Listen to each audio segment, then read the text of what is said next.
एक डायनासोर ने उसे देख लिया जो धीरे धीरे करके कुआ के पास आने लगता है उसे खाने के लिए। जितना आसान ये रास्ता लग रहा था उसे कई गुना मुश्किल था। इससे अब डायनासोर को काफी गुस्सा आ गया, काफी करीब आ जाता है।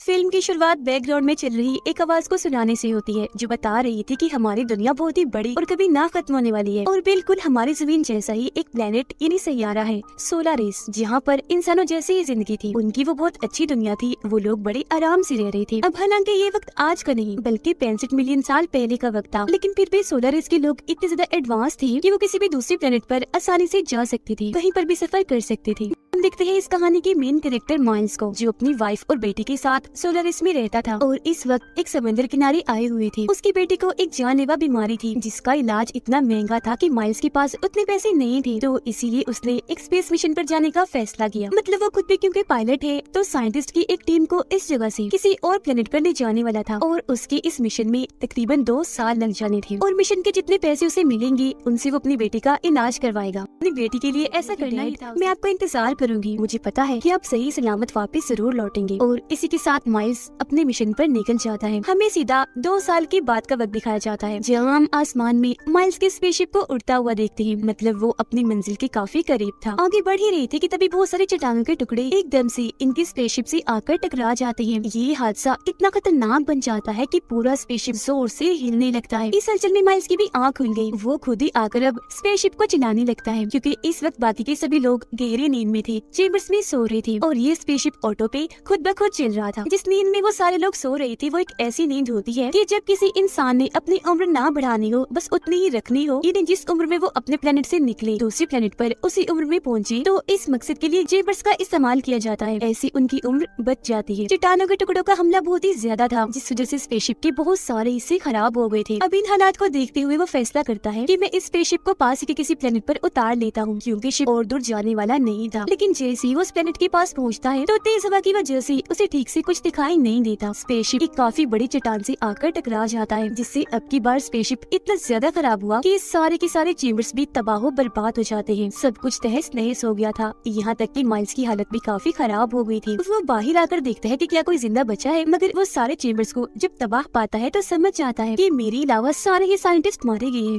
उसे ये सोचकर तसल्ली हो जाएगा, पीने के लिए पानी है, खाने के लिए फूल पत्ते और रहने सांस लेने के लिए बिल्कुल ठीक माहौल। लेकिन उसे ये अंदाजा नहीं था कि सिर्फ जिंदगी ही नहीं बल्कि यहाँ और भी बहुत बड़े बड़े खतरे मौजूद थे। देखने से ये प्लेनेट बिल्कुल हमारी दुनिया जैसा ही था क्योंकि ये जमीन ही थी, पर ये हमारी वो दुनिया नहीं थी जिसमें अब हम रह रहे हैं, बल्कि आज से 65 मिलियन साल पहले की, जब इंसान का रहन सहन वहाँ शुरू ही नहीं हुआ था क्योंकि वहाँ इंसान थे ही नहीं बल्कि बड़े बड़े डायनासोर्स और उन जैसे क्रिएचर्स थी। फिर अब वो इस प्लेनेट की सारी जानकारी अपने बेस में भेजता है और जो कुछ उनके साथ हुआ वो भी बताता है। उसे याद आता है कि हमारी इस स्पेसशिप में 2 छोटी स्पेसशिप भी थी जो इमरजेंसी की सूरत में काम आती थी, लेकिन उसे अंदाजा नहीं था कि वो कहाँ गिरी होंगी। और क्योंकि वो शिप्स काफी मजबूत थी तो माइल्स फैसला करता है कि अब मैं उन्हें ढूंढूंगा और कैसे भी करके अपने प्लेनेट तक जाने की कोशिश करूंगा। अब खाने पीने के लिए उसे कुछ नहीं मिल रहा था, ऊपर से इतनी मुश्किल हालात, जिस वजह से एक बार तो माइल्स खुद को मार डालने का सोचता है, लेकिन जब उसे अपनी बेटी का ख्याल आता है वो रुक गया। उसकी वीडियोस तस्वीरें देखकर उसे याद करने लगता है। खैर तभी उसे स्क्रीन पर एक सिग्नल मिलता है कि उन चेम्बर्स में से एक चेम्बर में से आवाज आ रही है क्योंकि उसमें अभी भी कोई जिंदा था। माइल्स जल्दी से चेम्बर्स के पास जाता है चेक करने कि क्या सच में कोई जिंदा है। काफी ढूंढने जांच पड़ताल करने के बाद चेम्बर उसे मिल गया। खोलने पर उसके अंदर छोटी बच्ची थी जो उसके बेटे की उम्र की थी। उसे अपने साथ वो लिए जाता है और होश में लाकर पूछता है कि तुम कौन हो बेटा, कहाँ से आई थी और तुम्हारे सारे ग्रुप का क्या प्लान? वजह है कि वो समझ नहीं पाता कि आखिर क्या कहना चाह रही है, किस जुबान में बात कर रही है। तभी उसे ख्याल आता है कि चेम्बर में से मुझे एक डायरी मिली थी जिसे पढ़ने पर माइल्स को पता चलता है कि इस बच्ची का नाम कोआ है। फिर अगली सुबह माइल्स इस पूरे प्लेनेट को बारीकी से जांचने के लिए छानबीन करने के लिए चला जाता है। साथ ही वो अपने छोटे स्पेसशिप को भी ढूंढने की कोशिश कर रहा था। यहाँ पर बहुत सारे वोल्केनो ज्वालामुखी भी थे जिनमें से एक फट जाता है और काफी बड़े डायनासोर का स्केलेटन कंकाल भी वहाँ पर पड़ा हुआ था।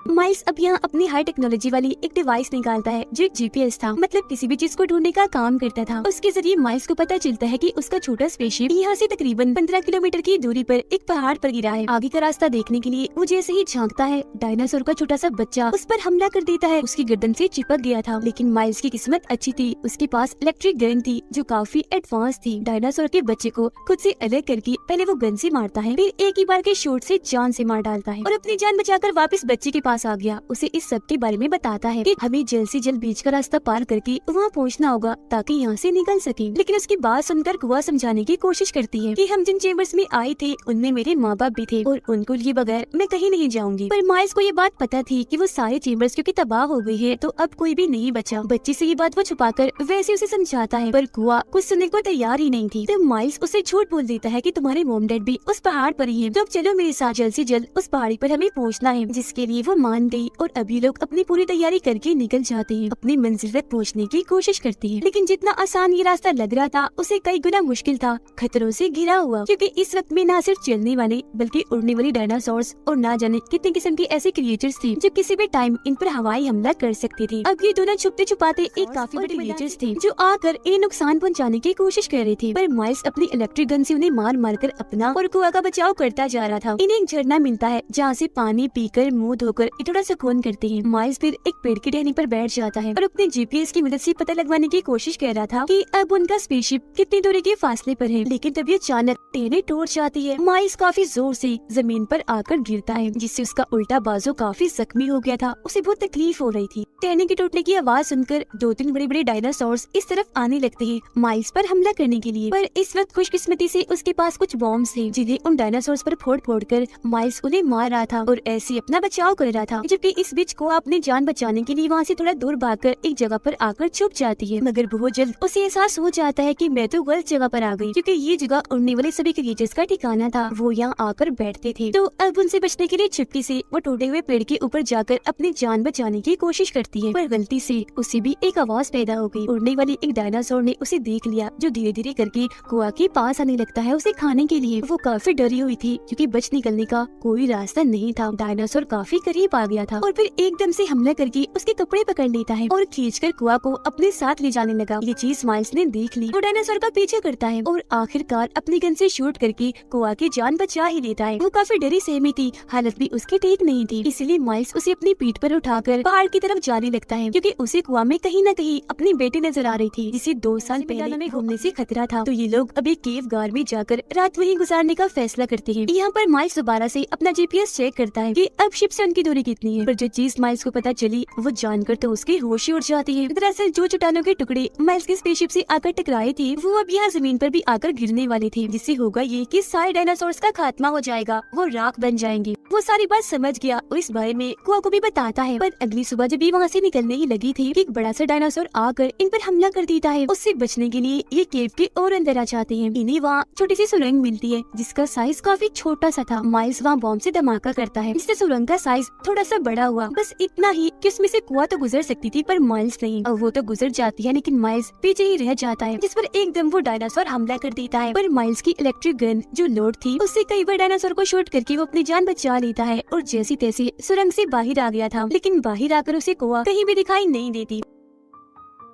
वो आसमान की तरफ से बहुत सारे चट्टानों के टुकड़े जमीन की तरफ आता हुआ देखता है, जिसका मतलब था कि जल्द से जल्द उन्हें इस प्लेनेट को खाली करके यहाँ से निकलना है, वरना ये मारे जाएंगे। और अब वो तेजी से उस जगह के लिए भागने लगता है जहाँ पर छोटा स्पेसशिप था। लेकिन इसी बीच वो गलती से एक काफी बड़े खतरनाक दलदल में गिर जाता है। बाहर निकलने की वो बहुत कोशिश करती है, अब कोई उम्मीद उसे दिखाई नहीं दे रही थी। काफी अंदर धंस गया था वो पूरा ही डूब जाता कि उससे पहले ही कुआ वहाँ आ जाती है उसकी मदद करने के लिए। वो पेड़ की एक लंबी सी टहनी माइल्स के पास फेंकती है, जिसको पकड़कर जैसी तैसी वो बाहर आ ही जाता है। बाहर आते ही वो कुआ को अपने गले से लगा लेता है जैसे वो उसकी बेटी ही हो, क्योंकि दोबारा जिंदगी पाकर वो बहुत खुश था। फिर उसे बताता है कि अब ये प्लेनेट बहुत जल्द खत्म होने वाला है, हमें निकलना होगा। ये पूरा दिन पूरी शाम सफर करते हैं और आखिरकार रात होने से पहले वो स्पेसशिप तक पहुंच जाती है। खुशकिस्मती ये थी कि इस वाले स्पेसशिप को जरा सा भी कुछ नहीं हुआ था, बिल्कुल ठीक था, ये लोग निकल सकती थी। तो वक्त को बर्बाद ना करते हुए माइल्स जैसे स्पेसशिप स्टार्ट करता है तो कुआ बाहर आ जाती है और अपने माँ बाप को ढूंढने लगी, क्योंकि माइल्स ने उसे कहा था कि तुम्हारे मॉम डैड पहाड़ की चोटी पर ही मिलेंगी। पर बहुत जल्द उसे भी समझ लग गई थी कि माइल्स ने मेरे साथ झूठ बोला, क्योंकि स्पेसशिप के हादसे में सारे चेम्बर्स तबाह हो गई थी, जिनमें कुआ के मॉम डैड भी मारे गए। माइल्स बच्चे को शांत करने की कोशिश करता है पर वो तो काफी गुस्सा और नाराज हो रही थी। तो माइल्स उससे माफी मांगता है और सच बता ही देता है कि मैंने ये सब तुम्हारे और अपनी जान बचाने के लिए किया और अब जल्दी करो, निकलते हैं यहाँ से, वरना हम भी चट्टानों के नीचे दबने से मारे जाएंगे। कुआ रो रही थी।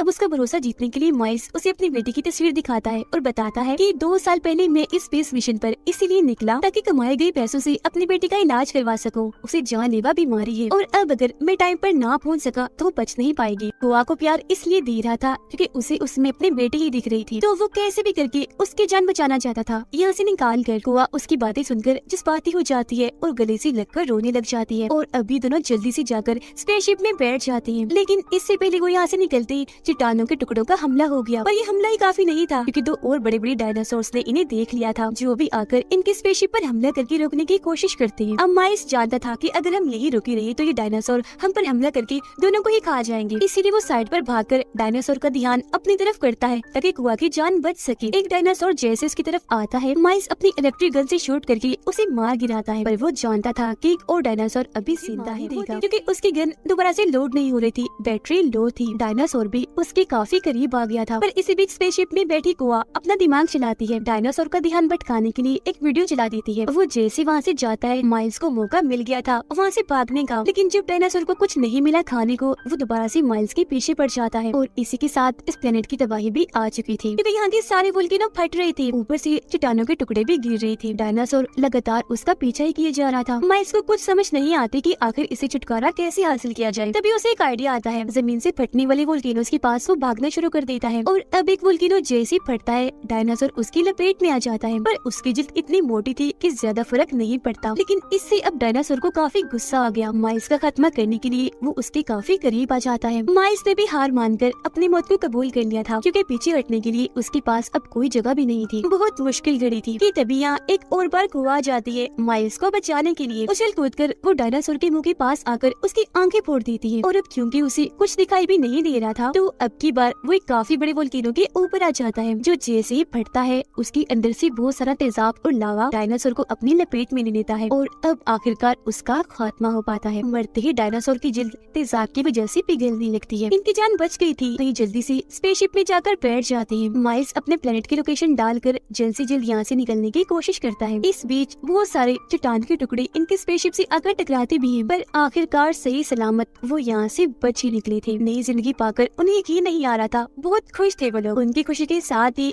फिल्म की यहीं पर हैप्पी एंडिंग हो जाती।